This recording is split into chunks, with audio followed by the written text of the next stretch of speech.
শীতকাল প্রকৃতি যেন নিজেকে সাজিয়ে তুলেছে নতুন রূপে। এই সময়টায় গ্রাম বাংলার কৃষকদের ব্যস্ততম সময়। তারা শীতকালীন শাকসবজি চাষে দিনরাত পরিশ্রম করেন।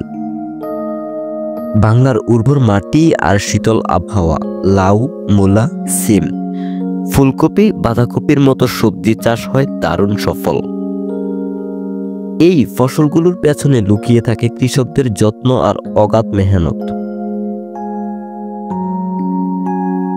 শীতকালের সবজি চাষ শুধু কৃষকদের আর্থিক স্বাচ্ছন্দ্যই আনে না, বরং শহরের মানুষের খাবারের টেবিলেও যোগায় পুষ্টির ভান্ডার।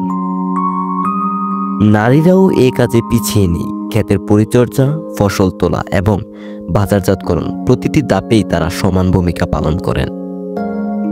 এই শীতকালীন চাষাবাদ গ্রামীণ অর্থনীতির এক শক্তিশালী দিক। এটি কৃষকদের পরিবারের জন্য যেমন স্বাচ্ছন্দ্য আনে, তেমনি আমাদের খাদ্য নিরাপত্তা নিশ্চিত করে। প্রকৃতির সঙ্গে মানুষের এই মিলিত প্রয়াস আমাদের শেখায় কঠোর পরিশ্রম আর একাগ্রতার গল্প।